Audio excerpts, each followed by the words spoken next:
Herzlich willkommen in Kyoto. Wir sind angekommen, Rurikoin-Tempel. Ich bin sehr gespannt, wie das aussehen wird. Im Innenbereich gibt es auch noch mal eine kleine Überraschung, das werde ich jetzt noch nicht verraten. Die ganzen Touristenmassen sind mittlerweile weg. Eines der ältesten Bauwerke Kyotos. 143.000 Yen, das sind 800 Euro. Schnäppchen. Schaut euch das mal an, Leute. Ich kann hoffentlich mit der Kamera hier festhalten, wie die Atmosphäre gerade ist. Jetzt sind wir angekommen, oder?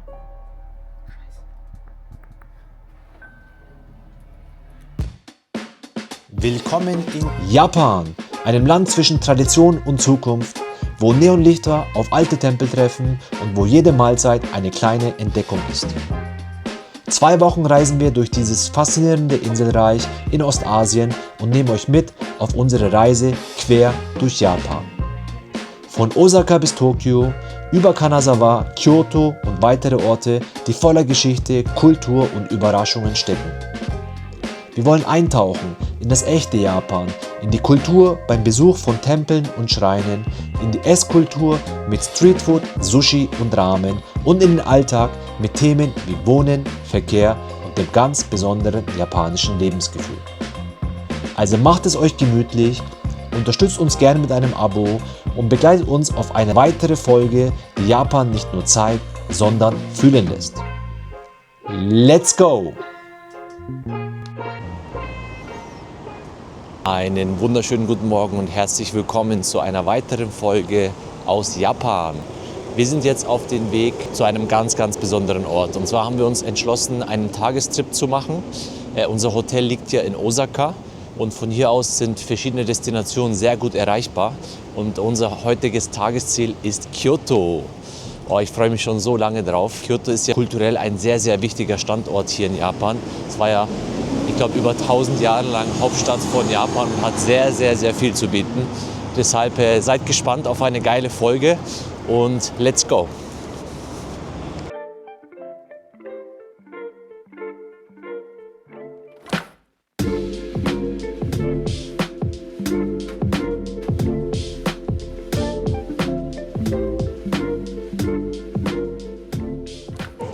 Wir warten momentan auf unsere S-Bahn hier in Richtung Kyoto und nutzen mal die Möglichkeit, mit euch ein paar Informationen zu teilen. Hier seht ihr zum Beispiel einmal auf dem Boden ein paar Aufkleber.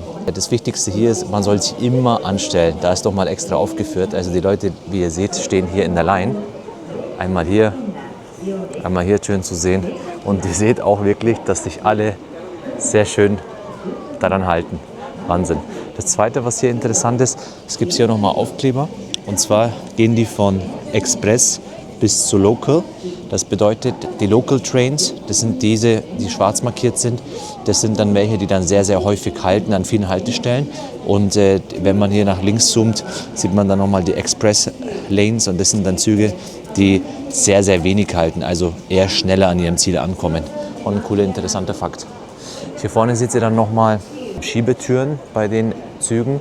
Die dienen zur Sicherheit, weil es sind doch hier an den Bahnhöfen teilweise manchmal sehr viele Menschen unterwegs und damit keiner auf die Gleise fällt und damit es da keine Unfälle gibt, sind da eben hier an den Seiten Schiebetüren aufgestellt. Die gibt es in Japan in verschiedenen Varianten. Ich habe da welche gesehen, die sind tatsächlich körpergroß. Dann gibt es hier welche, die sind so halb groß, also nicht zu hoch angesehen. Dann gibt es welche, die sind mit Seil, die aufgespannt werden und diese Seile werden dann hochgefahren, dass man unten durchschlüpfen kann. So, hier ist jetzt unser Zug angekommen. Ihr seht hier in der Line, die Tür geht nicht auf, weil hier auch kein Express dasteht. Und hier geht die Tür auf und da standen auch die ganzen Leute richtig an. Wir standen natürlich gleich erstmal falsch an. So sieht der Zug von innen aus. Richtung Kyoto. Wir brauchen ungefähr, wie lange? Dreiviertel Stunde, 45 Minuten ungefähr von hier aus, von Osaka aktuell. Wir haben jetzt einen Zug erwischt von der Kategorie Limited Express. Ihr seht, wie die aufgebaut sind. Die schauen gar nicht mal so schlecht aus. Ziemlich elegant, sehr angenehm und gepolsterte Sitze. Was mir hier auffällt oder was ich mit euch teilen möchte, ist vor allem eine Sache. Die Sitze, wie ihr seht, sind vorne jetzt alle in eine Richtung. Die können, wenn der Zug umdreht, hier ganz praktisch einmal umgedreht werden. Und die Griffe eben, beziehungsweise die Lehnen auf die andere Seite geschoben werden. Ja? Das ist wieder so typisch japanisches kleines Detail, sehr praktisch gelöst. Cool. Ein cooler weiterer Fakt hier ist, dass bei den Zügen hier in den Gängen, bei den Türen die Möglichkeit gibt, Sitze auszuklappen. Das heißt, wenn mal weniger los ist und Platz da ist, kann man dort die Sitze ausklappen und auch sitzen. Eine weitere Sitzmöglichkeit aus dem Nichts kreiert. In Japan, in den U-Bahnen oder Zügen wird sie häufig Menschen antreffen, die Augen geschlossen halten. Hier vorne zum Beispiel, ich versuche es mal diskret aufzunehmen, gibt es ein paar Personen, die Augen geschlossen halten und so eine Art Powernap durchführen. Und das hat den Hintergrund, weil in Japan die Personen ja im Alltag wirklich sehr, sehr früh aufstehen und lange Arbeitstage haben und die nutzen jede Gelegenheit, um einen kleinen Powernap in den U-Bahnen und S-Bahnen durchzuführen. Und das geht auch nur, weil sie sich hier sicher fühlen. Das ist zum Beispiel in anderen Ländern nicht so einfach, weil in anderen Ländern wird da gerne mal, oder es ist gefährlich in den U-Bahnen. Hier in Japan fühlen sich die Leute sicher und können eben entsprechend solche kleinen Powernaps durchführen. Auch ein cooler Fakt, für euch nochmal hier live miterlebt. Die Personen, die steigen dann auch wirklich in den Haltestellen immer aus und wie eine tickende Uhr sind irgendwie daran gewöhnt, dass sie genau zu der Zeit wieder aufwachen, ohne den Wecker stellen zu müssen. Auch irgendwie lustig. Ihr merkt auch sicherlich, dass ich in den U-Bahn bzw. in dem Zug extra etwas leiser spreche, weil es ist typisch Japan, dass in den Zügen die Menschen eher leiser sind und nicht laut reden. Das heißt, ganz tief in der japanischen Kultur verankert, dass man quasi andere Menschen nicht stört und andere Menschen könnten sich dadurch belästigt fühlen, wenn jemand laut in den Zügen redet. Was ich nicht bestätigen kann, ist, dass die Menschen hier nicht reden. Also ich habe häufig gelesen, dass man in den Zügen nicht redet, das ist nicht der Fall. Viele Menschen, auch Japaner, reden hier mit ihren Freunden, wenn sie zu zweit oder zu dritt in den Zügen unterwegs sind. Das ist vollkommen in Ordnung, das dürft ihr auch machen, aber wichtig ist, dass man nicht zu laut redet und andere Leute stört.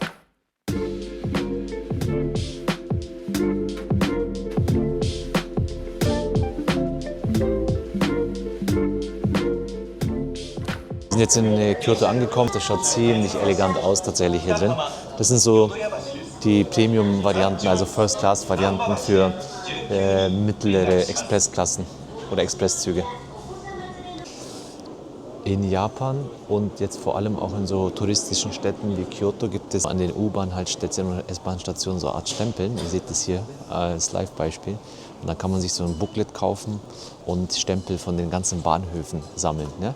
Ja. Geil, das ist irgendwie wieder ein cooler Effekt. Süß gemacht und eine schöne Nebenbeschäftigung, wenn einem langweilig ist. Schaut euch mal diese Station an, da gibt es irgendwie wirklich interessante Sachen. Wir haben hier einmal verschiedenste Automaten. Das ist wohlgemerkt eine U-Bahn-Station. Hier kann man dann Souvenirs, Accessories etc. kaufen, direkt an den Bahnen oder Bahnstationen. Es gibt dann hier wird dann wieder gestempelt. Hier gibt es dann wieder, auch sehr interessant, Powerbank-Stationen. Das ist so gang und gäbe hier in Japan oder in solchen Ländern. Das ist doch süß gemacht. Hier ist so eine kleine Miniatur. Wenn wir sogar auf den Knopf drücken, was passiert da? Wow, süß. Da fährt dann der Zug entlang. Cool gemacht. Blumen, dann einfach mal Anime. Wieder etwas drüber, oder? Dann Automaten, so eine Capsule Stations. Kann man dann hier alles Mögliche erwerben. So ein Fotospot, der süß gemacht ist. In Richtung Gleise. Also, das ist wieder mal ein schönes Beispiel, lustiges Beispiel in Japan. Teilweise etwas drüber sind, aber das macht das Land so sympathisch. Wir sitzen jetzt hier gerade in einem Zug in Kyoto und möchten mal etwas Interessantes mit euch teilen. Es sind jetzt ein paar Mädels eingestiegen, jüngere Mädchen, die von der Schule gekommen sind. Und die haben alle wirklich an ihren Taschen so Accessoires, also Modeaccessoires, so kleine Plüschtiere angebracht. Die hinten, suchen wir jetzt mal dezent aufzunehmen, ist wirklich richtig süß. Das ist wieder so richtig typisch Japan, Anime, auch süß, auch lustig. Und das macht irgendwie Japan aus, diese kleinen Details, gell? Das liebe ich. Der Zug, in dem wir uns gerade befinden, das ist so eine Art Mix von Straßenbahn und U-Bahn. Er gibt wirklich die Vibes eines Straßenbahns, aber die Breite von einer U-Bahn. Leute, die jetzt gerade aussteigen werden, die stellen sich quasi hier einmal an rechts.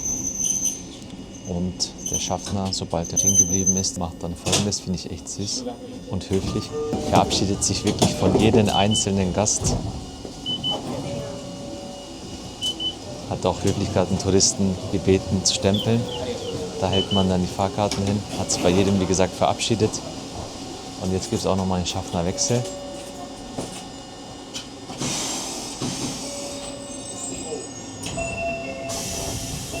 Ging auch sehr schnell.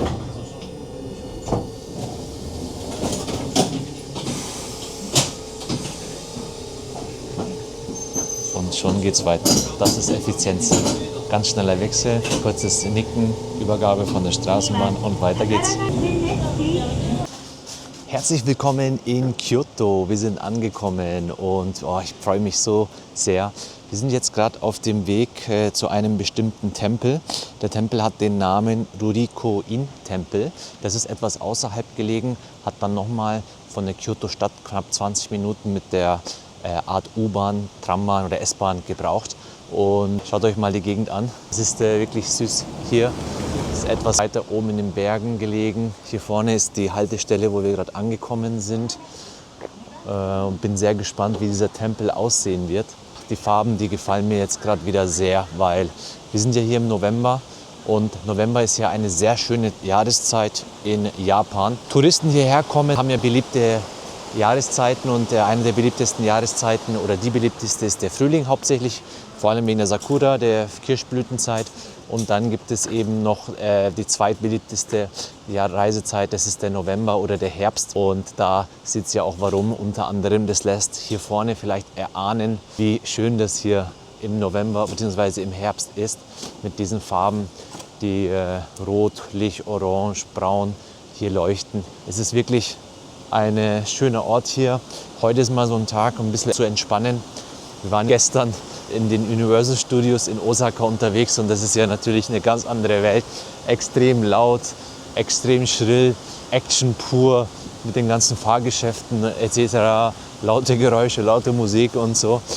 Jetzt bin ich mal froh, einen Tag hier zu entspannen. Ich kann euch das empfehlen, immer Tage einzubauen, wo ihr auch mal ein bisschen entspannt oder vielleicht ein paar Stunden einzubauen zumindest, wo ihr auch mal ein bisschen entspannen könnt. Also, wir machen uns jetzt auf den Weg zu diesem Tempel. Hier sind wir so langsam angekommen. Schaut dann so aus, wir müssen eine Brücke überqueren. Ein paar Meter haben wir sicherlich noch zu laufen. Aber während wir laufen, vielleicht noch mal ein paar Informationen für euch über Kyoto generell. Kyoto war ja über 1000 Jahre lang Hauptstadt des Landes. Im Jahr 794 bis 1868 war das, glaube ich. Und früher hieß die Stadt Heian-kyo. Heian heißt Frieden, Ruhe, Harmonie und Kyo heißt Hauptstadt. Das heißt Hauptstadt des Friedens und der Ruhe. Irgendwann wurde der Name dann geändert in den heutigen, der Kyoto heißt, und Kyo heißt Hauptstadt wieder und To heißt Metropole. Das heißt, wir haben einmal eine Metropolstadt. Mittlerweile ist natürlich Tokio die Hauptstadt von Japan, wie ihr sicherlich wisst. Kyoto hat etwa 1,5 Millionen Einwohner und ist oder gilt als Herz der japanischen Kultur und hat über 2000 Tempel und Schreine und mittlerweile auch sehr, sehr viele, die UNESCO-Weltkulturerbe sind. Also die Stadt hat wirklich sehr, sehr viel zu bieten. Ihr seht auch, hier ist sehr wenig los. Ist jetzt kein typischer Touri-Hotspot. Ab und zu verirren sich schon ein paar Touristen und schauen sich das an, die ein bisschen tiefer eintauchen wollen. Aber ihr werdet es dann sicherlich in den nächsten Abschnitten merken, in Kyoto beispielsweise, wie laut es sein wird, beziehungsweise wie viele Touristen oder wie viele Menschenmassen dort sein werden. Kyoto ist ja so einer der Touristenmagneten hier in Japan. Wir sind jetzt am Tempel angekommen und in dem Eingangsbereich gibt es auch ein kleiner Weinschild. Hier steht, it is welcome to take photos. Also ihr dürft Bilder machen, aber müsst bitte Folgendes beachten. Kein Flash und keine Selfie-Sticks etc., damit man in den Wänden wahrscheinlich nichts beschädigt. Kein Essen, kein Rauchen. Wie ihr seht, gibt es einige Regeln zu beachten. Wir sind jetzt am Eingang vom Tempel angekommen und der Ruriko-in-Tempel ist anscheinend bekannt für seine temporäre Öffnung im Frühling und im Herbst. Und den berühmten Garten mit seinem Spiegelbild auf einem polierten Tisch. Ich bin sehr gespannt, wie das aussehen wird. Das heißt, dieser Tempel ist nur geöffnet im Frühling und im Herbst. Daran denken. Früher war das anscheinend ursprünglich eine Villa und seit 2005 ist es ein buddhistischer Tempel. Denkt dran, nur Cash ist hier Wahres, oft in Tempeln, auch außerhalb. Man kann da nicht mit Karten zahlen, sondern immer Cash zahlen, hier in dem Fall auch. Thank you, arigatou gozaimasu. Tickets haben wir jetzt geholt. Und mal sehen, wie die ersten Eindrücke sind. Oh, das ist so schön wieder. Diese moosbedeckten Böden. Diese schöne, ruhige Atmosphäre. So, hier ist der Eingangsbereich nochmal von der Rückansicht. Jetzt gehen wir mal langsam rein. Hier ist der Bereich abgesperrt, aber man kann mal so einen Blick reinwerfen. Da ist auch eine Person, ist wahrscheinlich die, nachdem wir reingegangen sind, kommen wir dort raus. Was ist für dich das Highlight hier? Für mich der Highlight hier wäre diese Ahornblätter, was in hoffentlich so das ausschaut, wenn ihr seht. Es ist sehr, Oh, hier sehr geht's schön mal. rötlich worden. Wir sind, glaube ich, ein bisschen früh hier. Also wenn es noch 1 oder 2 Wochen wäre, dann wird es bestimmt schön hier, super rot, überall. Ja. Ganz schön bunt, Herbstgefühl. Also schauen wir mal. Aber wie ihr seht, dieser Tempel ist es nicht so touristisch crowded. Und tatsächlich in dieser Zeit, wenn ihr kommt, hier hingegen November, wo es ist diese Herbstseason, dann braucht man eine Reservierung dafür. Und diese Reservierung ist es nicht so einfach zu bekommen, sondern durch eine Verlosung hier stattfindet. Sie habt es gerade nochmal gehört, wenn ihr herkommt, in den Tempel an sich reinzukommen, ist kein Problem, aber wenn ihr drin seid und im Innenbereich gibt es auch nochmal eine kleine Überraschung, das werde ich jetzt noch nicht verraten, da werde ich euch gleich nochmal, werdet ihr gleich nochmal live sehen, aber dafür auf jeden Fall eine Reservierung. Ein paar Infos dazu geben wir euch gleich. Hier in dem Bereich sollen wir die Schuhe ausziehen. Okay. Die Schuhe sollen wir in die Tüte reintun und dann gehen wir mal rein.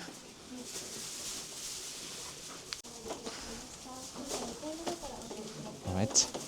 So, jetzt sind wir hier auf dem Weg. Wir haben jetzt die Schuhe ausgezogen und gehen hoch und mal sehen, was dieser Tempel alles zu bieten hat.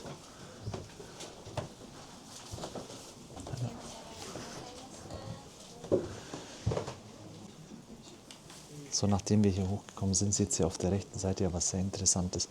Und zwar sitzen da Personen und schreiben. Was schreiben die denn überhaupt?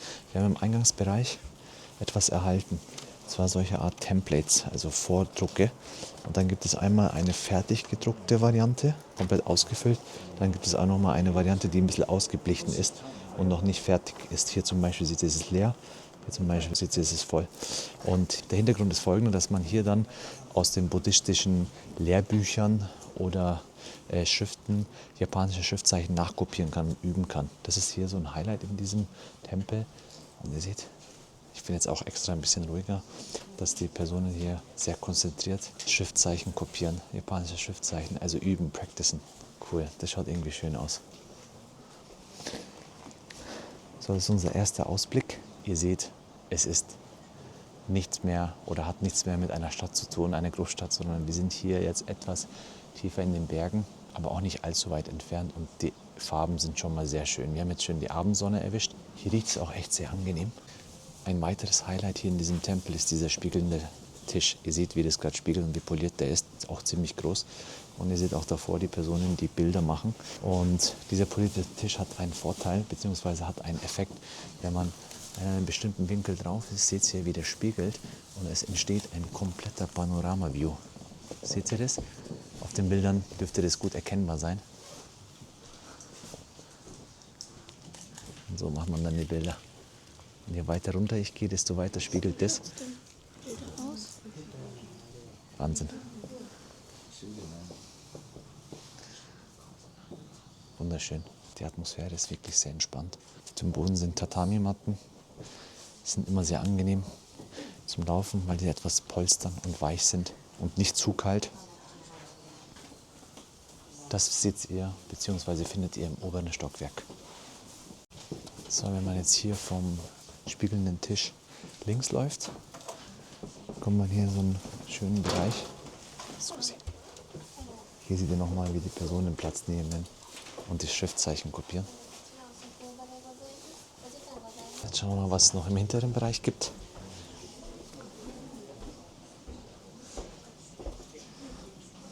Hier wird dann nochmal so ein Bereich, wo man weiterhin Schriften kopieren kann. Hier geht es dann die Treppen runter. Und hier ebenfalls. Das waren nur die Toiletten. Hier, das ist der Hauptweg. Da gehen wir mal runter.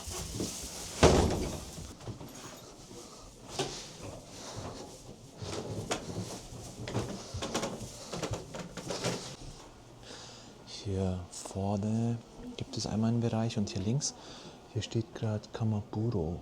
Soweit ich mich richtig erinnern kann, müsste es eine Sauna sein. Ich glaube, so eine ganz spezielle Sauna. Oh, hier ist nochmal ein wunderschöner Ausblick. Schaut euch das an. Dann gibt es hier vorne dann eben diese Kamaburo. Hello. Oh, thank you. Kamaburo. Okay. Also Kamaburo, ja, ihr seht, das ist der Eingang. Wow, der ist wirklich sehr schön. Sehr klein. Das ist so auf meiner Brusthöhe gerade. Und es ist hier außerhalb mit Steinmaterialien. Und der innere Bereich ist eine Art Steinsauna. Er ist mit vielen, vielen Steinen. Hier riecht es auch wirklich angenehm. Cool. Habe ich auch noch nicht gesehen. Ich hatte mal davon gelesen. So, hier vorne findet ihr dann einmal den unteren Bereich mit den Tatami-Matten. Ihr seht hier wirklich wunderbar die alte japanische traditionelle Architektur. Mit viel Holz, sehr schlicht, sehr einfach, warme Töne. Wenn ich dann vorstelle, dass hier vielleicht noch Kerzen sind, was für ein Ambiente das gibt. Ich muss ein bisschen den Kopf einziehen, weil es ziemlich niedrig ist. Und hier haben wir einen komplett offenen Bereich. Also das hier ist nicht verglast, beziehungsweise ist jetzt momentan komplett offen. Über den Winter kann man das schon verglasen, zuschieben. Und der Garten, wenn ihr diesen Garten mal betrachtet, schaut euch, wie schön das ist. Das haben wir so kleine Pfade, die angelegt worden sind. Auch Wasserpfade, die angelegt worden sind. So, und im hinteren Bereich ist offensichtlich dafür ein Beleg, dass wir in einem buddhistischen Tempel sind. Sieht wirklich schön, diese goldenen Verzierungen. Das sieht herrlich aus. Da kann man natürlich auch gerne ein bisschen was spenden.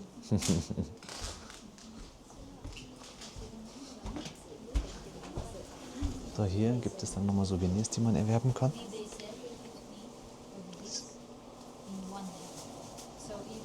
Sehr schön.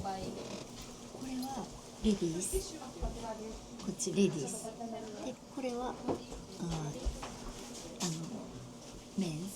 Okay, men's. This is men's, this is ladies here. Yes. Okay, This nice. is bracelet. Bracelet? Bracelet. Okay, ist für die Arme anscheinend, Bracelet. Sehr schön. Oh, thank you very much. Hier nochmal die Preise von 8.500 Yen bis 16.000 Yen. Thank you. Ihr habt nochmal gesehen, 16.500 Yen, das sind 92 € für Accessories, für so eine Art Gebetskette, so sah das zumindest aus. Ich glaube, im Buddhismus heißt es ja Mala und die sah ein bisschen klein aus. Ich weiß jetzt nicht, ob es jetzt genau eine Gebetskette war, aber es wird mich nicht wundern, weil das wird ja irgendwas mit dem Tempel zu tun haben.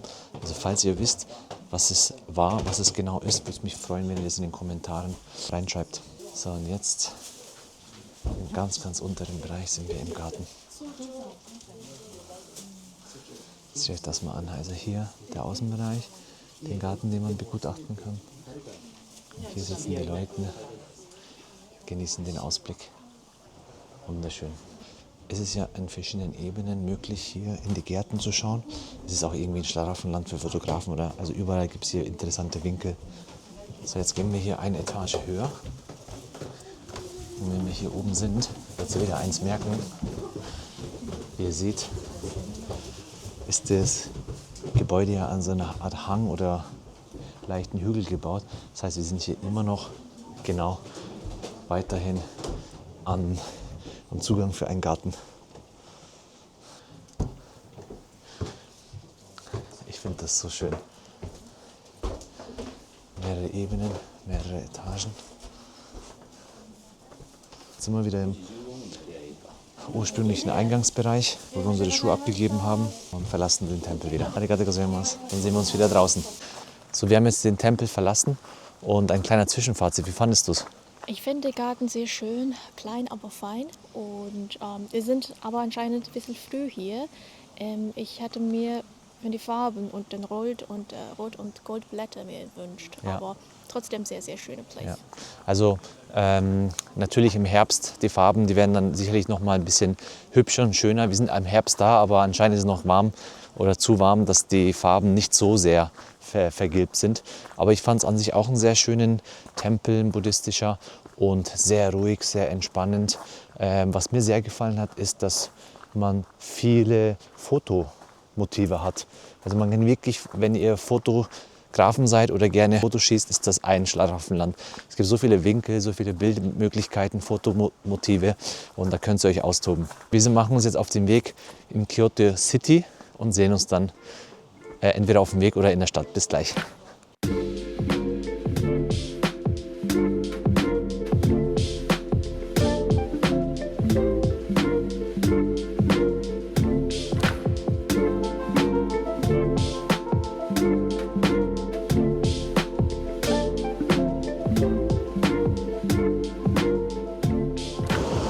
Wir warten gerade auf unseren Bus und sind Richtung Kyoto City unterwegs, und zwar in dem Bezirk Kiyomizu. Und der ist auch nicht allzu weit entfernt vom Gion-Bezirk. Die Busstationen sehen so aus. Wir müssen jetzt den Bus nehmen mit der Nummer 206. Und hier seht ihr, wo sich der Bus momentan befindet. Also gerade eben war er noch hier, also 5 Stationen entfernt. Hier seht ihr jetzt noch 3 Stationen entfernt und ist jetzt gerade rausgesprungen. Das heißt, der müsste jetzt in den nächsten Momenten bei uns sein. So sieht eine Busstation hier in Kyoto in Japan aus. Hier von der Busstation oder neben der Busstation ist auch zufällig ein Gym, ein 24-Stunden-Gym. Und schaut euch das mal an, ich finde das wirklich sehr interessant. Einerseits ist es wirklich ein ziemlich kleiner Gym. Vielleicht können wir da mal von vorne so einen Blick reinwerfen, zumindest von der Tür aus. Also so sieht zum Beispiel so ein Mini-Gym aus, da trainieren gerade Leute drin. Kann man die Kleidung aufhängen. Da wird trainiert. Und der Eingangsbereich, das Logo von diesem Gym ist die Hand. Schreibt mal in die Kommentare, ob euch so etwas motivieren würde, ins Gym zu gehen. Bei unseren Breitengraden sind eher immer so ein bisschen Models und Fitnesspersonen gerne abgebildet oder irgendwie ein Gym-Symbol. Aber in dem Fall haben wir ein Gym mit einem süßen kleinen Art-Emoji. Sehr süß, das ist wieder Japan.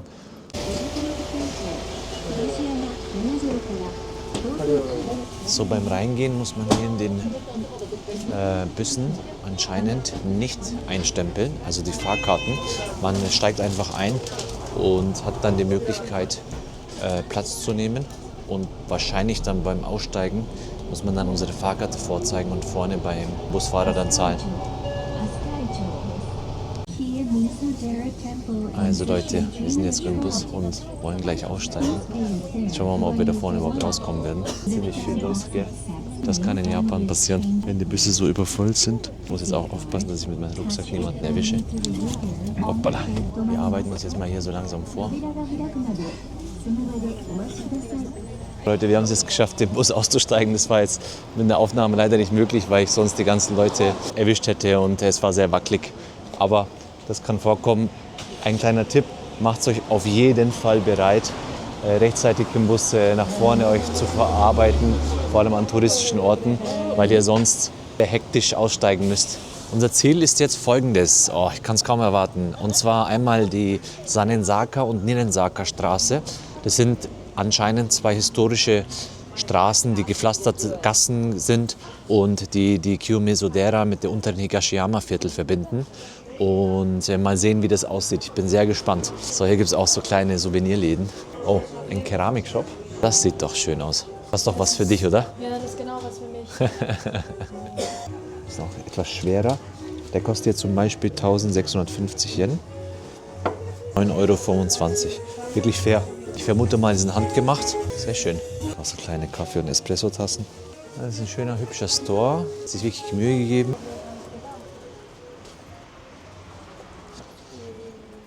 Ich sehe mittlerweile eine Abenddämmerung und etwas dunkler.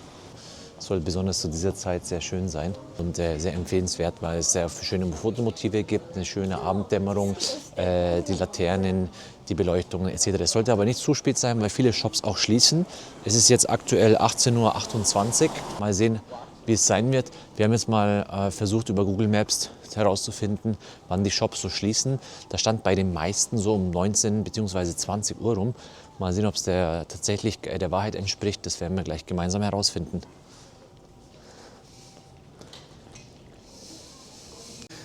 Die Gegend soll auch sehr bekannt sein für seine traditionellen Holzhäuser, die Machiya-Holzhäuser. Mal sehen, wie die auch aussehen. Oh ja, das schaut ja mal, schaut's mal hier. Das ist eine Rickshaw-Plattform. Und da unten ist eine kleine Garage. Da wird dann hier reingefahren. Und da ist ein Herr, der gerade die Rickshaws vorbereitet und poliert, wahrscheinlich für den nächsten Tag. Süß. Ihr seht, das sind wirklich Straßen vom ersten Eindruck her, finde ich, zum Schlendern, zum schön entspannten Laufen. Hier gibt es kaum Verkehr, also vielleicht ab und zu Autos. Das ist jetzt hier in diesem Viertel eine kleine Hauptstraße. Und ihr seht fast keine Autos unterwegs, außer vorne gegenüber sind da zwei, die kommen. Gibt es auch so kleine Parkplätze und typisch japanische Autos. Die Japaner sind ja auch bekannt für ihre Marken. Gibt es ja sehr, sehr viele japanische, die auch weltweit wie Toyota, wie Mazda, wie Nissan sind hier auch genau diese Autos vertreten. Das sollen jetzt noch nicht die schönen Straßen sein. Für mich ist es aber jetzt schon wunderschön. Hat eine schöne Atmosphäre. Da ist wieder so ein traditionelles Haus. Aber ich glaube, in den Straßen, die wir uns jetzt ausgesucht haben, die Sanensaka-Straße und die Ninsaka-Straße, da wird das vom Level her nochmal way up sein. Hier in diesem Viertel gibt es auch Möglichkeiten, typisch traditionelle Sachen auszuprobieren. Also traditionelle Süßspeisen. Mal sehen, ob wir da auch gemeinsam was entdecken werden. Aber auch zum Beispiel Teezeremonien finden hier statt. Wir können ja auch die Touristen dann teilnehmen. Es gibt also Coffee Roasteries. Hier gibt es mittlerweile auch anscheinend viele moderne Läden, traditionelle Läden ebenfalls. Es ist ein Mix. Oh wow, was ist das hier? Ein Hotel, die Einfahrt. Sieht sehr hochwertig aus. Da läuft gerade jemand vorbei mit einem Rikscha. Macht wahrscheinlich Feierabend. Was mir auch aufgefallen ist, dass die Rikscha-Fahrer wirklich immer fit aussehen. Also schau dir mal den Typen an, er ist wirklich topfit. Den ganzen Tag am Laufen. Er hat diese Rikscha auch in der Hand. Zieht diese, also es ist ein Top-Training anscheinend. Respekt für die Leistung. Ist noch ein bisschen teurer, ich weiß gar nicht, was die zahlen. Kann man anscheinend auch so Touren buchen, da wird gerade was erklärt. Wir können ja vielleicht auch mal herausfinden, was so die Preise sind für euch. Ich werde da später mal jemanden, wenn ich sehe, fragen oder vielleicht in den nächsten Tagen. Ansonsten, wenn wir niemanden erwischen sollten, blendet sich mal hier unten ein. So, ich merke gerade, dass wir an unserem Ziel vorbeigelaufen sind. Wir werden jetzt hier noch mal kurz zurückkehren und oder sind schon zurückgekehrt und kommen wir von oben. Dementsprechend blieben wir rechts ab. Und zwar geht es hier einmal den Sanensaka Path, wie ihr seht, und den Ninsaka Path. Das sind so sehr, sehr bekannte. Hier ist dann eben so eine Statue bzw. Steine, sogar etwas, was den Weg weist.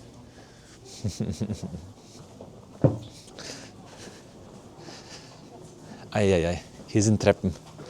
Die hier dürfen wir nicht runterfallen, ne? Also diese Treppen sind anscheinend die Treppen, wenn man hier runterfällt, bis zu 3 Jahren Unglück haben soll. Also ich konzentriere mich jetzt hier drauf, nicht runterzufallen. Wenn ihr mal vorstellt, wenn es hier regnerisch ist, die Oberfläche ist wirklich sehr, sehr glatt. Sieht man hier. Also sieht man vielleicht, weil es so glänzt auch. Also wenn an regnerischen Tagen oder im Winter könnte es hier wirklich sehr glatt sein. Also vorsichtig. Wir wollen ja nicht, dass jemand Unglück hat. Hier gibt es wirklich schöne Läden, Matcha, Teesorten, viel mit Matcha. Wir haben uns bewusst den Abend ausgesucht und ihr könnt es euch jetzt wahrscheinlich vorstellen, warum wir den Abend ausgesucht haben. Abends ist hier einfach angenehm und wenig los. Also die ganzen Touristenmassen sind mittlerweile weg, vor allem die Tagestouristen. Wie ihr seht, ist die Atmosphäre entsprechend entspannend und angenehm. Genauso wie man sich Japan vorstellt mit den alten, schönen Gassen. Das gefällt mir hier. Also ein absoluter Tipp von meiner Seite aus.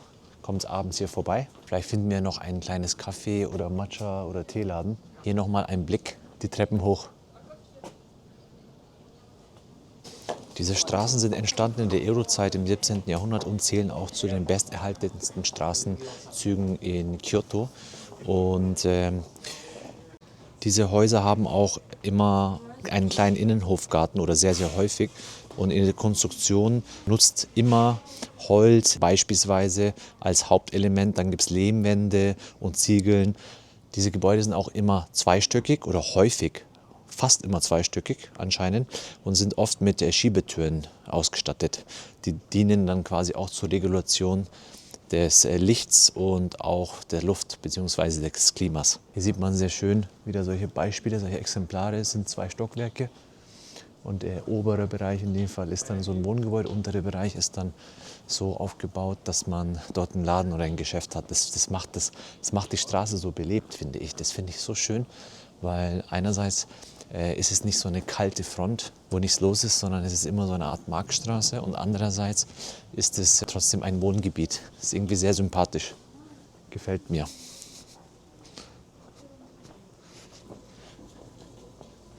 Oh, hier gibt es auch traditionelles Handwerk. Zum Beispiel sieht man hier einmal einen Laden, was Messer verkauft. Schaut wunderschön aus. Sehr schön designt. Die werden jetzt alle nochmal für den nächsten Tag wahrscheinlich vorbereitet. 10 bis 20 Uhr, hier seht ihr das. Also die Öffnungszeiten sind anscheinend von 10 bis 20 Uhr.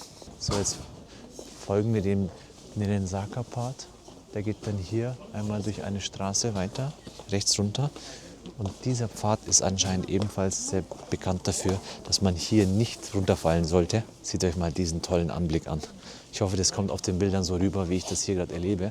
Es ist wirklich eine entspannte, ruhige Atmosphäre und vor allem wenige Touristen. Normalerweise ist hier wirklich sehr viel los. Man sieht schön über die Dächer hinweg. Das ist so eigentlich eine der schönsten Straßen, finde ich, was ich jetzt bisher gesehen habe hier. Jetzt gehen wir mal hier langsam runter mit euch. Mein Ziel wäre es jetzt hier ein kleines Café oder ein Teehäuschen zu finden. Es ist jetzt ziemlich frisch mittlerweile und so ein bisschen aufzuwärmen wäre jetzt nicht verkehrt. Wow, schaut euch mal diesen Gebäudekomplex an, dieses Holzhaus an. Das sieht doch wunderschön aus, oder? Wie findet ihr das? Schreibt es in die Kommentare. Würde mich sehr interessieren, was eure Meinung ist. Aber die meisten Läden haben mittlerweile tatsächlich geschlossen, aber ein paar haben noch offen. Oh wow, hier gibt es noch einen Starbucks. Seht ihr das?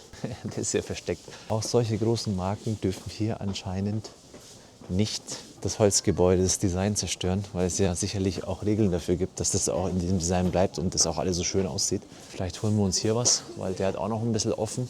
Schaut noch geöffnet aus. Also ein paar Läden haben anscheinend noch offen. Es ist noch jetzt gerade 19 Uhr, kurz vor 19 Uhr. Ihr findet Läden, die geschlossen sind, ihr findet Läden, die offen sind. Ich hätte jetzt Lust, was zu trinken. Hast du auch was Lust zu trinken? Ja, gerne. Okay.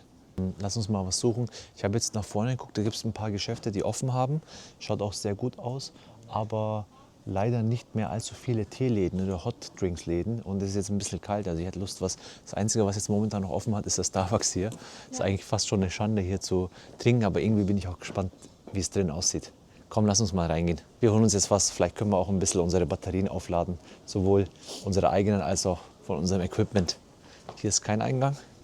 Anscheinend muss man rechts rein. Wir nehmen euch jetzt mal mit. Also wenn das ein traditionelles Häuschen ist, dann müsste es ja innen wahrscheinlich ebenfalls irgendwie traditionell aussehen und irgendwie nach Starbucks. Jetzt schauen wir mal.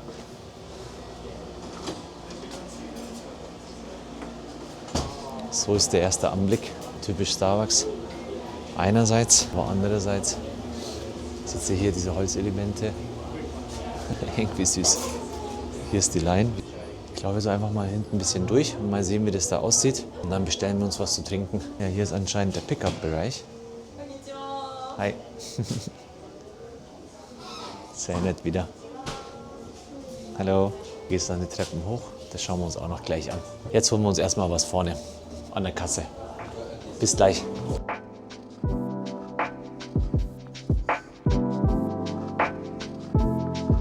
So, jetzt haben wir unsere Getränke abgeholt und sind auf dem Weg nach Obergeschoss. Mal sehen, wie der Starbucks hier aussieht.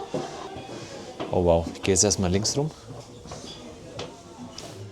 Gibt es anscheinend so einzelne Bereiche, wo man auch auf dem Boden sitzen kann. Ja, Wahnsinn. Aber man muss die Schuhe ausziehen. Hier gibt es dann auch Tatami-Matten, so traditionelle Bereiche. Sehr, sehr schön. Wow, ich bin gerade echt positiv überrascht. Hier ist nochmal der untere Bereich, wo wir die Getränke gerade abgeholt haben. Aber es gibt bisher leider keinen Platz. Ich hoffe, wir finden irgendwo einen Platz zum Sitzen.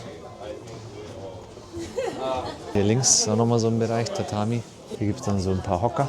Sieht sehr gut aus, aber voll. Alles leider voll. Wir versuchen mal einen Platz zu finden und sehen uns dann gleich. So, wir haben uns jetzt hier gerade auf einen Wartebereich gesetzt und warten so lange. Wir müssen jetzt die Schuhe ausziehen. Hier sind auch eine maximale Kapazität von 8 Personen. Jetzt hocken wir uns dahinter. Sorry? We are waiting. Yeah, thank you. So, jetzt haben wir einen Platz gefunden. Wir machen es mal ein bisschen gemütlich. Das sieht doch irgendwie hübsch aus. Ja, super Platz. Keine Jacke drauf, genau. Wir hatten nämlich mal einmal im Museum einen Mitarbeiter gehabt, der uns etwas indirekt japanisch mal die Info gegeben hat, dass wir keine Jacken hier auch irgendwo auf Bereiche legen dürfen oder auch nicht mal berühren dürfen. Schaut euch mal das an. Sehr gemütlich. Hier sitzen wir auf Tatami-Platten und genießen jetzt unseren Kaffee.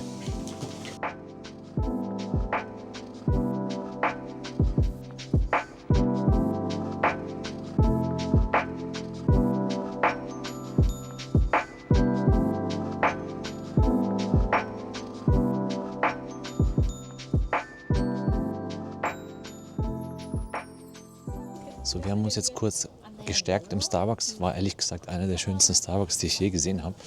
Im sehr, sehr schönen Design. Jetzt suchen wir uns die Pagode, und zwar die Yasaka-Pagode. Die müsste hier da vorne ist sie sogar schon. Deswegen stehen hier so viele Leute und machen Bilder. Wow, schaut euch mal das an. Was für ein schöner Anblick jetzt hier am Abend mit diesem Design, diese warmen Farben und fast keine Touristen. Ein paar sind natürlich noch unterwegs, die genießen das und sind genau zur richtigen Zeit gekommen, finde ich, wie wir. Seht euch diese schönen Holzhäuser an, wirklich traditionell. Es ist auch alles denkmalgeschützt, streng geschützt. Also man darf das Design hier wirklich nicht ändern und anpassen. Wenn man hier renoviert, muss dieses ursprünglichen Charakter unbedingt beibehalten. Die Yasaka-Pagode, die ist hier vorne. Wir sind auch gleich da. So langsam sehen wir gleich den kompletten Anblick. Hier in dem Viertel sind sehr, sehr viele kleine Geschäfte. Also sei es Keramik, traditionelle Cafés, Restaurants, Süßspeisen. Also alles findet man hier. Vor allem für uns Touristen ist das sicherlich auch sehr, sehr interessant. Wow, Leute, schaut euch das mal an. Wie viele Stockwerke? 1, 2, 3, 4, 5 Stockwerke hat das. Ich werde gleich nochmal versucht, von vorne einen Blick drauf zu werfen. Das ist doch Wahnsinn. Vielleicht ein paar Details dazu. Pagode ist ja quasi in der Gegend, in der wir jetzt gerade unterwegs sind, in der Nähe vom Kiyomizu-dera und in der Nähe vom Yasaka-Schrein. Und die ist 5 Stockwerke hoch. Und wenn man hier davor steht, es ist ein wirklich sehr imposantes Bauwerk. Hat anscheinend eine Höhe von 46 Metern. Ich wiederhole, 46 Meter hoch ist das. Und das ist eines der ältesten Bauwerke Kyotos. Die wurde anscheinend ursprünglich im 6. Jahrhundert erbaut und mehrmals zerstört und im 15. Jahrhundert wieder eröffnet. Die Pagode gilt auch als Wahrzeichen von der Altstadt hier und auch eines der wichtigsten Wahrzeichen, unter anderem in Kyoto. Aber in Kyoto gibt es ja wirklich sehr, sehr viele. Das ist definitiv ein sehr interessantes Fotomotiv und hier vorne, wie ihr seht, gibt es auch um diese Uhrzeit genug Personen, die Fotos schießen. Sehr beliebt. Das Innere der Pagode ist nur sehr, sehr selten zugänglich. Es ist gelegentlich für die Besucher geöffnet, aber eher selten. Das heißt, auch tagsüber wird es hier wahrscheinlich keinen Zugang haben. Die Yasaka-Pagode symbolisiert auch die buddhistische Harmonie und jedes dieser Etagen steht für eines der 5 Elemente. Wir haben einmal Erde, Wasser, Feuer, Wind und Himmel. Die Pagode ist auch umgeben von kleineren Schreinen und eben von Boutiquen, Läden, Shops, alles Mögliche, was das Herz begehrt. Wir gehen jetzt weiter runter die Straße und machen uns so langsam mal auf den Weg zum Yasaka-Schrein. Mal sehen, wie es da so abends aussieht. Ihr seht auch hier wirklich nochmal die schönen, wunderschönen Holzbauten. Es gibt auch hier vorne nochmal so ganz kleine Gärten, aber nicht mit Wiesen, sondern mit kleinen Kieselsteinen, aber definitiv mit einigen Pflanzen ausgestattet. Wir sehen uns dann gleich wieder. So Leute, jetzt sind wir wieder angekommen auf der Hauptstraße. Es ist mittlerweile 20:18 Uhr und ist immer noch ein bisschen was los auf der Straße, aber ist deutlich ruhiger. Also wenn ihr hier tagsüber unterwegs seid, werden die Straßen wirklich überfüllt sein mit Touristen, weil die Gehwege sind auch hier relativ dünn und schmal. Viel Platz aber hat man hier nicht zum Laufen. Unser Ziel ist jetzt der Yasaka-Schrein und dann im Anschluss der Gion-Bezirk. Und dann seht ihr weiterhin unsere Abendtour und genießt diese mit uns. Ich hoffe, euch macht es Spaß. Wie fandet ihr die Yasaka-Pagode?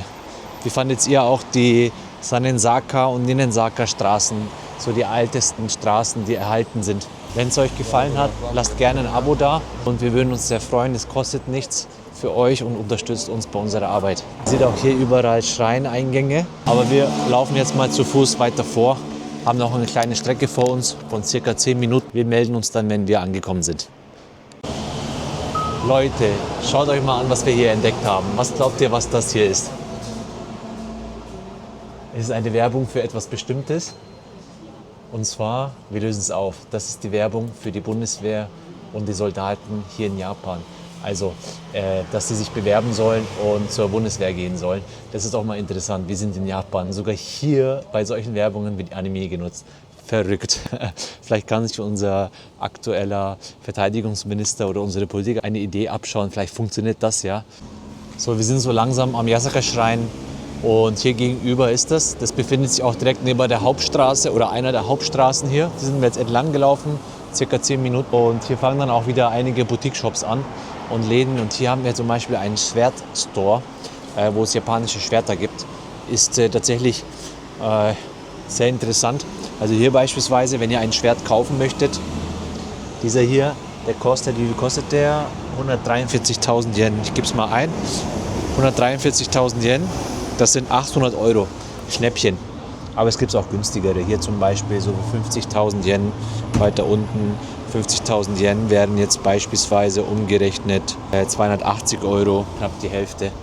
Sehr schön. Also hier gibt es sehr, sehr viele Schwerter zur Auswahl und die werden auch anscheinend per UPS oder EMS verschickt, falls ihr das mitnehmen möchtet. Sieht irgendwie cool aus, der Laden. Wir laufen jetzt mal weiter, einmal über die Straße und sind endlich am einen der wichtigsten Schreine hier in Kyoto angekommen. Es gibt ja sehr, sehr viele wichtige, also jedes dieser Schreine ist irgendwie eines der wichtigsten, aber der wird tatsächlich als einer der wichtigsten deklariert. Der Yasaka-Schrein, der befindet sich im Stadtteil Gion und verbindet die Hauptstraßen. Das ist so eine Dreierachse anscheinend, wie ihr seht. Ich zeige es mal jetzt von der Ansicht her. Hier ist diese eine Hauptstraße. Hier geht es weiter. Diese Hauptstraße hier ist quasi die Shoppingmeile. Die werden wir später auch noch mal entlang laufen. Und hier an dieser Shoppingmeile gibt es dann einige Shops, Restaurants etc. Mal sehen, was wir da noch entdecken werden. Und hier rechts ist dann die weitere Achse. Und hier ist der wunderschöne Eingang. Schaut euch das mal an. Abends, finde ich, hat das nochmal einen besonderen Charme, oder? Was sagst du? Ja, mit dem Licht, das schaut sehr schön aus. Ja, auf jeden Fall. Dieser Yasaka-Schrein hatte einige Merkmale, die wir jetzt mit euch einmal durchgehen möchten.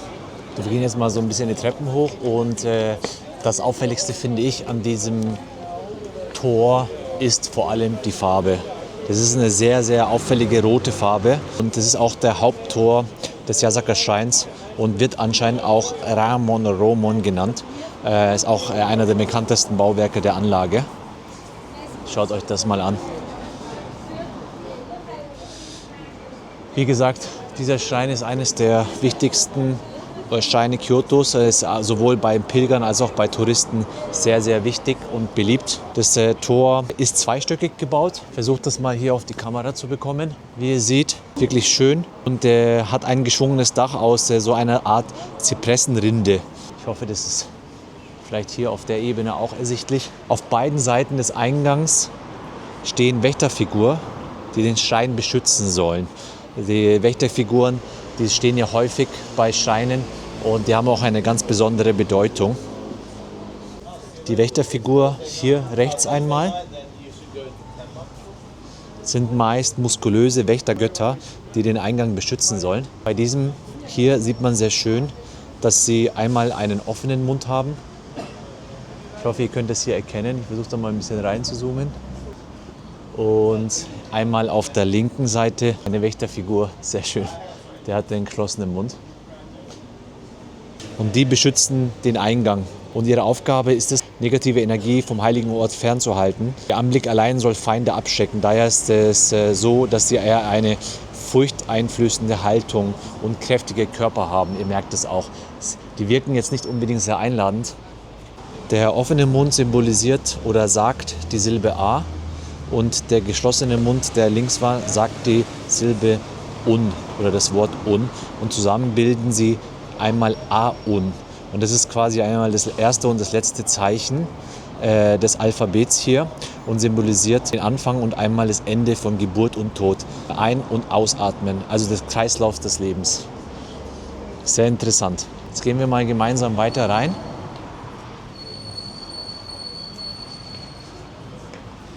So sieht der Innenbereich aus fürs Erste. Hier gibt es einmal einen Brunnen. Ist auch sehr, sehr häufig in Schreinen. Das Wasser. Und das sollte man einmal nutzen, um sich zu reinigen, damit man rein in die Gebäude gelangen kann. Ist ja in vielen, vielen Religionen so. Seht euch diesen Anblick an. Das schaut doch wunderschön aus. Diese rote Farbe, diese Toris. Hier vorne zum Beispiel. Dieser Schrein wurde im 7. Jahrhundert gegründet, 7. Jahrhundert nach Christus. Was auch vor allem sehr besonders ist und deswegen sind wir auch am Abend hier, ist, dass die Beleuchtung eine sehr spezielle sein soll. Vor allem die zahlreichen Laternen mit Namen von Sponsoren. Da werden wir jetzt mal gemeinsam hinlaufen. Da vorne seht ihr das schon. Wenn wir näher sind, wird das Ganze noch deutlich schöner aussehen. Da bin ich mir sicher. Schaut euch das mal an, Leute. Ich kann hoffentlich mit der Kamera hier festhalten, wie die Atmosphäre gerade ist. Es ist so ein schönes Licht, eine schöne wärmende Farbe. Sieht herrlich aus. Wow, meine Güte, ist das schön. Hier stehen auch Leute mit Kimonos. Da ist ein weiterer Eingang. Gibt es nochmal einen Gebäudekomplex hier, die dann verschiedene Funktionen haben sicherlich. Leute, schaut euch das an. Wow, mir fehlen gerade die Worte. Dieses Motiv habe ich auch das ein oder andere Mal schon gesehen. Es ist doch einfach wunderschön, oder? Was sagt ihr? Schreibt es gerne in die Kommentare. So in dem Bereich darf man anscheinend nicht. Das ist wahrscheinlich für die Personen, die dann täglich Gebete verrichten möchten. Ich versuche trotzdem mal die Atmosphäre für euch zu catchen. Hier vorne sind auch Glocken, die man dann läutet. Ich hätte es euch gerne demonstriert, aber ist gerade verboten. Da vorne steht ein Herr, der hat schon einmal mir ein Zeichen gemacht, dass ich da nicht reingehen soll, bevor ich überhaupt reingegangen bin. Sehr schön, Leute. Dieser Schrein ist ein Schutzschrein und hat eine ganz, ganz wichtige Bedeutung. Und zwar ist sie ein Schutzschrein Kyotos gegen Krankheiten und Katastrophen.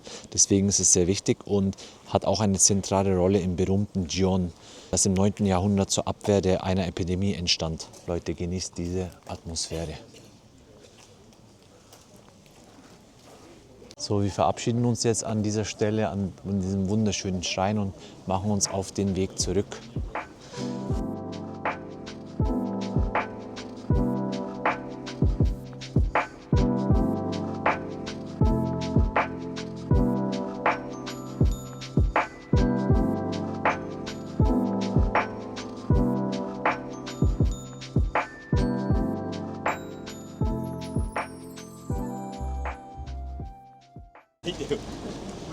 Wir haben langsam Hunger bekommen und wir suchen uns mal was zum Essen. Ich hoffe, wir finden ein passendes Restaurant. Hier gibt es sehr viel zur Auswahl. Aber mal sehen, wie es am Abend ist, ein Plätzchen zu bekommen. Wir haben jetzt nirgendwo reserviert. Hoffentlich klappt das. Mal sehen. Jetzt sind wir so eine Hauptstraße. Die führt ja dann zu den bisschen moderneren Gegenden, soweit ich weiß. Jetzt sind wir vom traditionellen Kyoto weg. Und jetzt sind wir Richtung Hauptstraße, Haupteinkaufsmeile unterwegs. Ihr merkt auch, um diese Uhrzeit ist auf diesen Straßen einiges los. Es gibt auch, wie ihr seht, es ist jetzt mittlerweile 21 Uhr, auch Touristen-Guides, die extra diese Abendstunden aussuchen. Jetzt müssen wir uns immer hier irgendwo durchschlängeln. Einmal Stau an der Busstation, alle stehen schön an. Wir schlängeln uns mal dazwischen durch. Hier werden die Gebäude wieder langsam größer. Also die höheren Gebäude hatten wir jetzt vorhin natürlich in der Altstadtviertel überhaupt nicht. Das waren alte, typisch traditionelle Holzgebäude mit maximal 2 Stockwerken. Erdgeschoss und erstes Obergeschoss. Und hier fangen die wieder an, haben wir hier 1, 2, 3, 4, 5, 6 Stockwerke beispielsweise. Da merkt man, es wird wieder ein bisschen urbaner, oder? So, wir sind eigentlich auf der Suche nach Restaurants und haben uns mal gedacht, dass wir so langsam unseren Heimweg planen, weil wir ja in Osaka unser Hotel haben. Und zum Glück haben wir jetzt auf die Uhr geschaut. Wir haben ja aktuell, wie viel Uhr? 21:45 Uhr. Und der letzte Zug ist um? Der letzte Bus, das wir mit der Verbindung schafft, ist um 22 Uhr. Das heißt, gerade Viertelstunde davor haben wir rechtzeitig gemerkt. Das heißt, wir müssen jetzt einmal den Bus nehmen und dann der letzte Zug fährt um wie viel Uhr? Der Zug fährt von Kyoto Station um 22:30 Uhr. 22:30 Uhr. Nach Osaka dann. Okay, also merkt es euch, es ist jetzt quasi 21:45 Uhr. Um 22:30 Uhr fährt der letzte Zug jetzt hier aktuell unter der Woche. Wir sind jetzt an einem Dienstag hier und sind nicht zu lange hier in der Gegend, falls euer Hotel in Osaka sein sollte. Ja. Wir werden jetzt uns ein bisschen beeilen, weil wir sind ziemlich weit entfernt von der Kyoto Station. Hier seht ihr nochmal eine andere Seite vom Kamogawa-Fluss hier in Kyoto. Und wir laufen jetzt mal hier ein bisschen weiter und sehen, was wir noch weiter entdecken können mit euch. Okay, also hier gibt es einmal diese sogenannte Pontocho-Dori Street. Diese Pontocho-Dori Street ist auch sehr, sehr bekannt. Ist auch eine der bekanntesten Straßen hier in Kyoto. Und wie ihr seht, die sehr schmal aufgebaut, sehr schmale Gassen, wunderschön mit vielen, vielen Holzhäusern, die typisch traditionellen Hochhäusern, 2 Stockwerke groß. Hier zum Beispiel seht ihr das auch. Die Straße soll so etwa 500 Meter lang sein und hat eben viele Restaurants, viele kleine Bars rechts und links, wie ihr seht. Ist wirklich schön. Beispielsweise werden hier Steaks angeboten oder verschiedene Möglichkeiten, verschiedene Restaurants. Wow, was für ein schöner Eingang. Schaut euch das mal an. Sehr einladend. Hier draußen ein Shabu-Restaurant zum Beispiel. Muss man die Schuhe ausziehen sogar, sonst darf man dann gar nicht rein. Wir laufen jetzt mal entlang. Steak and Wine, auch ein bisschen touristisch, wie man sieht. Auf der rechten Seite sehr schöne Gebäude. Diese Straße hat wirklich Charakter. Die entstand auch in der Edo-Zeit, 1603 bis 1868. Und die diente ursprünglich als Vergnügungsviertel mit Tierhäusern und Gasthäusern. Das ist auch so ein Zentrum der Geisha-Kultur. Ihr seht, wie schön das hier ist. Wenn man hier in die Lokale eintritt, vielleicht schaffen wir das auch in den nächsten Tagen noch mal tagsüber hier zu sein. Dann zeigen wir euch die Atmosphäre auch tags, wobei ich die abends wirklich sehr, sehr schön finde. Hier ist zum Beispiel so eine kleine freie Fläche. Da seht ihr das. Das lässt vielleicht erahnen, wie so ein Blick auf den Fluss ist. Hier auch wieder nette Personen mit Kimonos. So Leute, schaut euch das an. Die Straße ist wirklich sehr lang. Sehr cool. Hier gibt es auch wirklich so internationale Pubs und Clubs und Bars mittlerweile. Auch traditionelle Läden, aber eben auch für touristische Läden. Alles dabei. Also wenn ihr einen schönen Abend verbringen wollt und auch mal ein bisschen Alkohol trinken wollt, auch Sake oder sowas, seid ihr hier definitiv gut aufgehoben. Wow, ich gehe jetzt mal hier in so eine Seitenstraße rein oder in den Restauranteingang. Hier gibt es zum Beispiel einen Bar und ich will einfach mal so ein bisschen mit euch die Atmosphäre catchen. Schaut euch das mal an. Wow, meine Güte, ist das schön. So eine Gasse in anderen Ländern, die würde ich gar nicht betreten. Aber hier in Japan habe ich da keine Angst. Das sieht doch cool aus, oder? Verschiedene Bar-Eingänge. Hier ist zum Beispiel die vorige, die mit Werbung war. Und hier vorne gibt es auch noch mal ein Restaurant. Sehr schön. Eine absolute Empfehlung von meiner Seite aus, auch diese Straße hier zu besuchen. Kommt vorbei, lasst euch inspirieren, schlendert ein wenig und genießt die Zeit. So, jetzt aber auf Richtung Kyoto Central Station und in Richtung Osaka. Wir sind jetzt in den Bus eingestiegen. Wie ihr seht, es ist, auch wenn es spät am Abend ist, sehr viel los. Zum Kyoto Hauptbahnhof.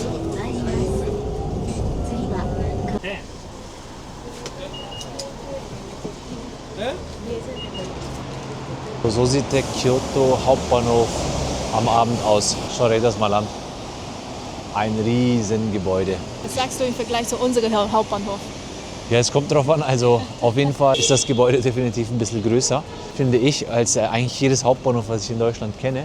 Ich finde den Berliner Hauptbahnhof ja sehr schön, ehrlich gesagt. Der wurde ja auch neu gebaut, aber der ist auch nicht annähernd so groß wie dieser.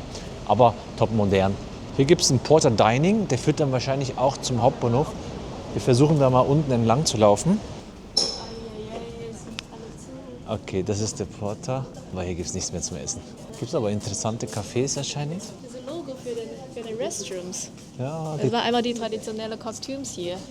Das ist von der, ich glaube, von der König und Königin da. Ja, Die sehr Kostüms interessant. Hier. Was ist denn das? Was uns beobachtet. Ist Das es- ist eine Roboterpolizei, glaube ich. Echt? Ach, Security tatsächlich. Oder Security. Oh, ist Security. Ich hätte gedacht, das ist ein Gerät, was den Boden putzt und reinigt. Das lädt sich gerade hier anscheinend auf, hat sich connected, aber ist auch, die Kamera ist noch aktiv. Hier, das schaut doch sehr schön aus. Hier gibt es ein paar Restaurants. Aber ich würde mal sagen, lass uns zum Bahnhof laufen. Wo ist denn der Haupteingang hier? Schauen wir mal. Subway ist rechts. Dann laufen wir mal hier vor. Da sind Personen mit Koffern da vorne. Okay, JR9. Da, hier geht's weiter. Wir wollen hier einmal hoch zum Hauptbahnhof. Suchen uns vielleicht was zum Essen oder wir suchen uns in Osaka was zu essen. Hauptsache, wir kommen heute noch irgendwo in Osaka an. Auch wenn Kyoto so eine geile, schöne Stadt ist. Ich kann es nur noch mal betonen. Es hat mich umgehauen, absolut. Also es ist eine 10 von 10, diese Stadt. So schaut der Kyoto Hauptbahnhof aus. Seht euch das mal an. Das ist echt imposant. Hier gibt es anscheinend noch mal einen Kyoto Tower. Der ist auch bekannt, hat man einen sehr, sehr schönen Ausblick. Sieht ein bisschen aus wie so ein Shuttle. Da gibt es mehrere Ebenen. Einmal die hier blau beleuchtet, die untere Ebene. Hier oben noch mal eine Ebene, also blau und rot. Und da oben vom roten Bereich hat man sicherlich einen geilen Ausblick auf die Stadt. Hier ist der Innenbereich des Bahnhofs. Die Gleise findet ihr dann da vorne. Die Gleise, glaube ich, scheinen auch auf verschiedenen Ebenen zu sein. Hier kommt man hoch und von der anderen Seite kommt man dann auf die verschiedenen Gleisen. Hier geht es dann runter und es verbindet das Ganze hier. Und auf diesen Ebenen gibt es dann auch nochmal Restaurants etc. Und wir können entweder diesen Schnellzug nehmen, dann dauert nur eine halbe Stunde Ja. von Kyoto nach Osaka, oder wir nehmen den normalen Lokalzug, das dauert so eine Dreiviertelstunde. Okay. Wir gehen mal zu den Zügen und schauen, dass wir einen der nächsten erwischen. Die Gleise 4 und 5 befinden sich anscheinend auf der anderen Seite. Das heißt, wir laufen jetzt hier vor, einmal hoch über eine Brücke und 4 und 5 Shin Osaka Line, wie ihr seht. Hier gibt es dann auch über den Tag dann offene Bakeries, die jetzt aktuell um diese Uhrzeit geschlossen sind. Es ist jetzt gar nicht so spät, 22:30 Uhr, aber anscheinend haben die meisten Restaurants und Bakeries geschlossen. Das Einzige, was momentan offen hat, sind Convenience Stores. Die retten uns natürlich am Ende des Tages wahrscheinlich wieder. Da finden wir immer was, wenn wir Hunger haben. Ein Restaurant werden wir heute wahrscheinlich nicht mehr besuchen. Da sind wir immer zu spät dran. Hier seht ihr wieder sehr schön, wie akkurat die Japaner sind. Die stellen sich alle ganz brav an.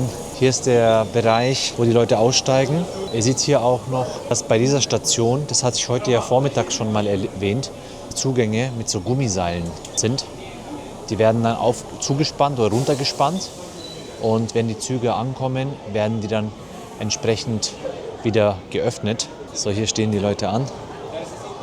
Alle schön brav auf der Linie. Hier gibt es dann wieder verschiedene Zeichen.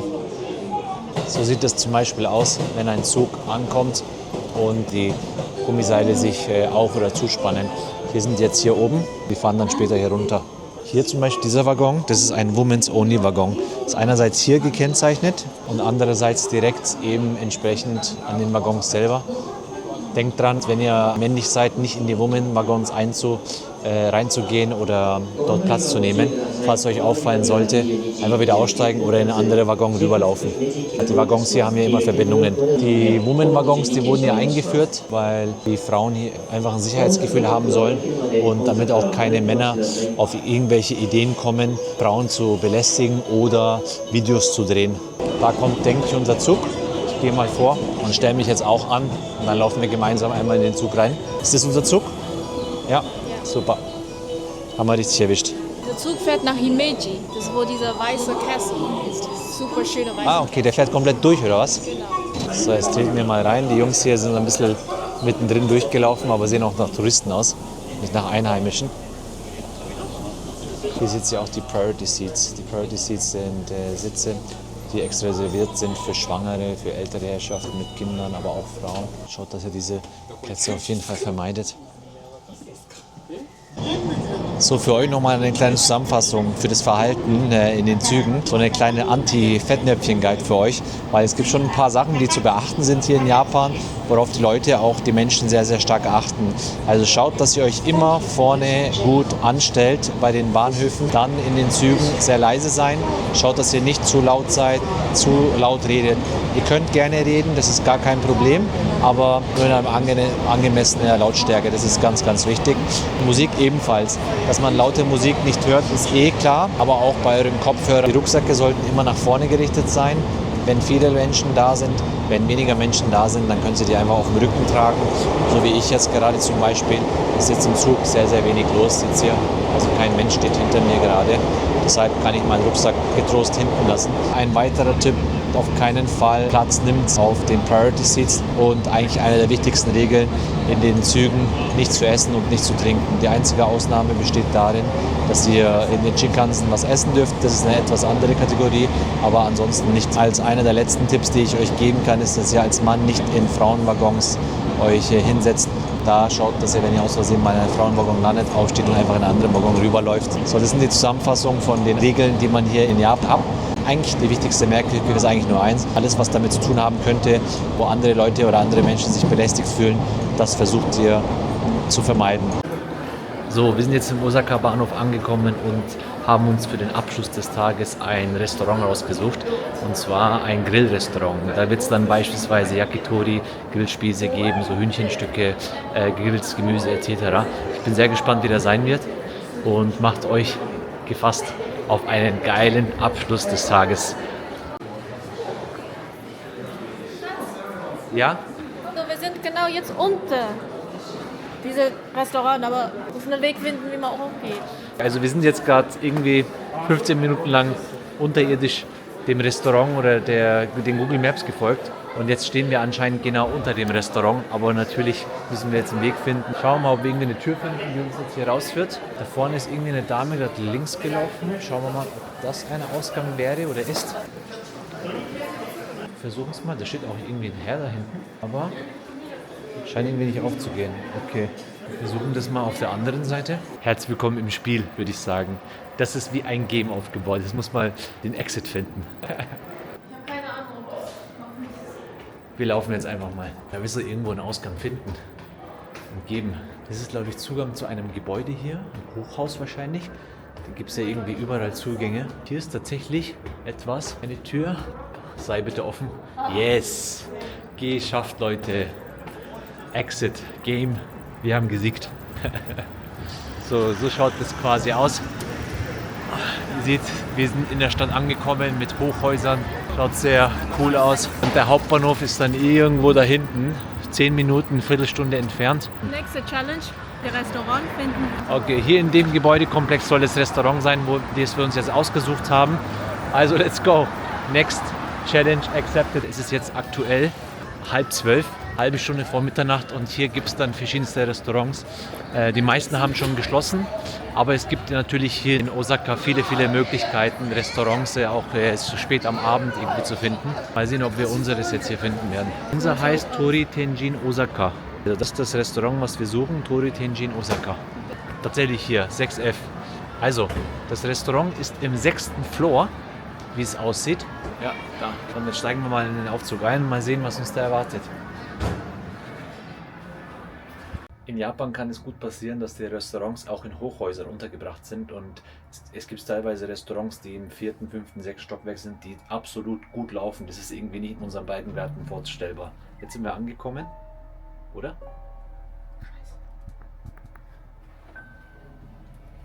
Das war jetzt unheimlich. Welcher Floor war denn das? 6. Floor. Hast du 6F gedrückt? Ja, habe ich gedrückt. Drück mal 6. Ich weiß nicht, wo wir jetzt gelandet sind. Sieht aus wie eine Baustelle. Da stimmt was nicht. Oh Leute, das ist eine Baustelle. Ich weiß gar nicht, wie wir da hier reingekommen sind. Also hier war jetzt falsch. Hier gibt es jetzt kein Restaurant. Aber steht auf der Google Map. Auf Google Map stand 6. Floor. Ja, stand 6 Floor. Also gibt es das Restaurant nicht mehr? Das kann ich mir nicht mehr vorstellen. Ich glaube, das hast geschrieben, das ist schon zu. Also Oh wie es mein Gott. aussieht, hier steht irgendwas. Vielleicht können wir das ja mal Das kurz sind, übersetzen. Ja, anscheinend wird das gerade renoviert. Das heißt, unser Ziel war zwar richtig, aber wir haben das Hotel bzw. das Restaurant leider nicht gefunden. Das war so gruselig, Schatz. Das war so gruselig. Das war so typisch Horrorfilm, Schatz. Ja, es ist irgendwie verrückt hier gerade. Aber wir finden schon ein anderes Restaurant. Sowas kann euch passieren. Was mich jetzt gerade gewundert hat, ist, dass wir in ein Gebäude reingekommen sind, haben den 6. Floor gedrückt. Wir sind dort reingekommen und das war eine komplette Baustelle. Und es ist frei zugänglich. Es ist nicht gesperrt. Das Stockwerk war nicht gesperrt. Ah, das ist gruselig, Schatz. Ich würde gar nicht mehr. Ich finde, das ist geil. Das ist doch mal was Lustiges jetzt. Aber in Deutschland kann ich mir nicht vorstellen, dass es eine offene Baustelle gibt. Wenn sowas dort geben würde, da könnte ja alles Mögliche passieren. So, wir suchen jetzt mal eine Alternative und sehen uns dann gleich wieder. Wir suchen uns mal was Schönes raus. Soll ja ein geiler Abschluss werden. So, wir haben jetzt spontan im selben Gebäude ein Restaurant gefunden. This is closed? Close. Okay, Yeah. Okay. okay. And we are going to which one? 4. 4. Okay. Kumogakure. Also das ist jetzt das Restaurant, was wir uns ausgesucht haben. Ja, das ist Kumogakure. tatsächlich dort oben geschlossen. Sah auch von den Ratings her sehr gut aus. Hat zwar wenige Ratings, aber der Typ war so sympathisch gerade und hat bis 2 oder 3 Uhr offen. Deswegen kommen wir hierher und essen hier mal. Thank you very much. So schaut das aus hier. Oh, ist angenehm warm gerade. Die Atmosphäre gefällt mir. Es ist so modern eingerichtet, aber der Herr, der da vorne stand, der hat uns jetzt gerade angefangen und der ist anscheinend auch der Koch. Cool. Geil. So, wir suchen uns jetzt hier mal was aus. Wir haben jetzt zuerst zur Reinigung ein nasses Tuch bekommen. Hier gibt es einmal ein Menü komplett auf Japanisch, aber wir haben ja einen Google-Übersetzer.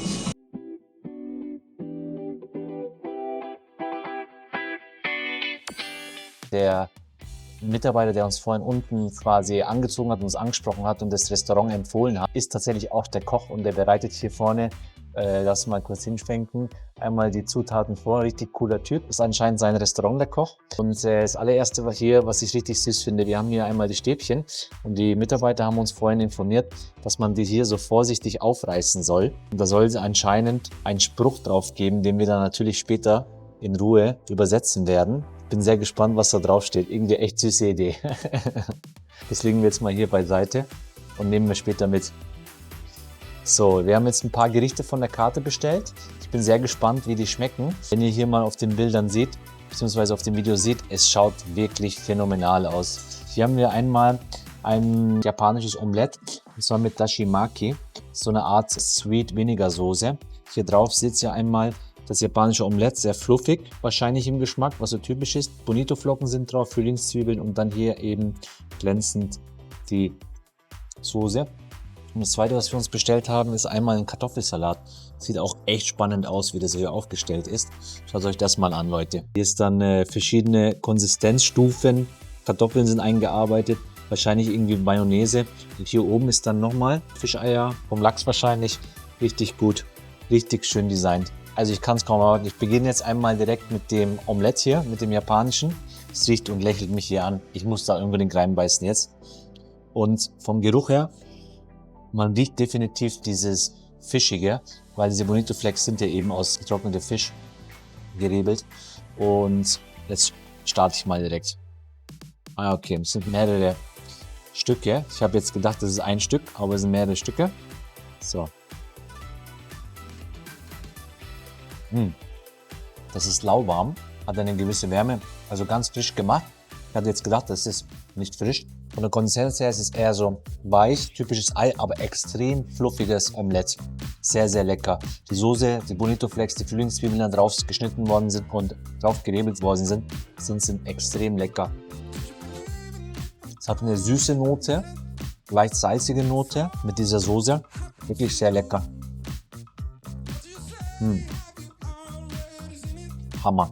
Die Soße allein, die ist ein bisschen dickflüssiger. Wie ihr hier seht, schau mal, hier zum Beispiel, wenn man so ein bisschen, ist eine sehr dickflüssige Soße, aber echt schmackhaft, wirklich lohnenswert. Geiler erster Biss. Also jetzt arbeiten wir uns jetzt mal weiter und zwar den Kartoffelsalat, der lächelt uns auch schon sehr an. Ja, hier seht ihr nochmal, wie das hier auf jeden Turm aufgebaut ist. Der hat sich wirklich sehr, sehr viel Mühe gegeben. Auch die Andichtung, das ist wirklich sehr, sehr schön. Ich probiere jetzt erstmal den Kartoffelsalat mit den Stücken. Hier seht ihr auch die groben Stücke. Lecker. Sehr leicht im Geschmack. Ist tatsächlich, glaube ich, so eine Art Joghurt-Mayo-Soße. Und hier oben gibt es dann nochmal die Fischroggen. Wahrscheinlich schmeckt es in der Kombination deutlich besser. Diese Fischroggen im Mund, wenn man da drauf beißt. Ich liebe es einfach, wie das platzt. Ich liebe es ja auf den Sushis, aber hier passt es, finde ich, auch hervorragend. Guter Start, bin sehr gespannt. Unsere Hauptgerichte sind noch unterwegs, sind gerade am Machen. Vorspeise haben wir es erstmal. Okay. Arigatou gozaimasu. So, jetzt probieren wir einmal, ich weiß es nicht, für was ich mich zuerst entscheiden soll. Ich glaube, ich nehme die Gyoza, weil die lächeln mich jetzt gerade an. Schaut euch das mal an. Die sind hier in so einer Art Brühe eingelegt und ich versuche da erstmal einen von denen zu catchen und abzubeißen. Normalerweise ist es ein One-Biter, aber ich versuche euch mal das zu zeigen. Das ist eine Füllung, hier so eine Art Hackfleisch und ein bisschen Frühlingszwiebeln und Grünzeug ist da auch eingearbeitet. Ist wirklich sehr lecker. Von Konsistenz her, Teig ist sehr glibberig, so eine Art Teig, das so nicht gebraten ist oder so eine Gyoza, da gibt es ja auch in gebratenen Varianten, sondern es ist eine gekochte, eingelegte Variante. Und was mir sehr, sehr gut gefällt, hier ist die Suppe drin. Die hat sich so ein bisschen auch eingesaugt, schmeckt wirklich hervorragend. Leicht salzig, hat eine leicht Zitrusnote, das schmeckt man auch raus. Und die glibberigen Gyoza in Kombination, es ist wirklich hervorragend. Gefällt mir gut. Dann würde ich jetzt hier mal sagen, dass wir uns auf das zweite Gericht konzentrieren, und zwar die Grilled Chicken mit Miso-Soße. Hier gibt es so viele Zutaten, ich weiß gar nicht, wie ich das jetzt kombinieren soll. Ich fange jetzt erstmal an mit dem Chicken. Also hier, direkt mit der Soße. Schaut euch das an. Sieht doch wirklich lecker aus. Das ist der Knoblauch auch sehr stark da eingebaut. Also so Miso aber auch sehr viel Knoblauch. Das hat mich jetzt überrascht. Ich hätte jetzt gedacht, das ist eher leichter. Das heißt, wir haben diesen starken Knoblauchgeschmack. Den Geruch konnte ich nicht wahrnehmen, aber der Geschmack ist da. Sehr interessant. Und das Hühnchen ist sehr weich. Also nicht gegrillt oder so, sondern es ist sehr weich. Es ist leicht angebraten. Das merkt man. Und die Chili, die gibt dem Ganzen nochmal eine Schärfe. Man hat eine leichte Säure mit dabei. Also wirklich außerordentlich lecker. Das hat mich jetzt positiv überrascht. Dieser Knoblauch, der passt hervorragend. Das ist bisher mein Favorit. Es ist heiß, sehr, sehr schmackhaft. Ich habe eine leichte Säure, ich habe eine Schärfe drin, es ist pikant. Es ist für mich wie purer Umami. Du hast wirklich eine Geschmacksexplosion im Mund. Da ist vielleicht sogar MSG eingearbeitet, weil es mir schon sehr, sehr intensiv vorkommt. Oder der Koch weiß wirklich, was er macht. Geil, wirklich lecker.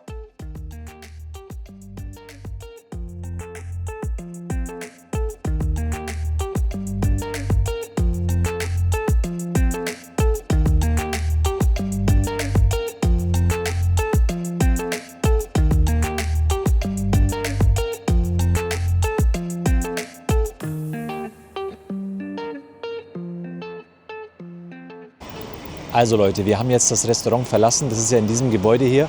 Wirklich sehr süß, irgendwie sehr schmal. Auf jeder Etage ein verschiedenes Restaurant.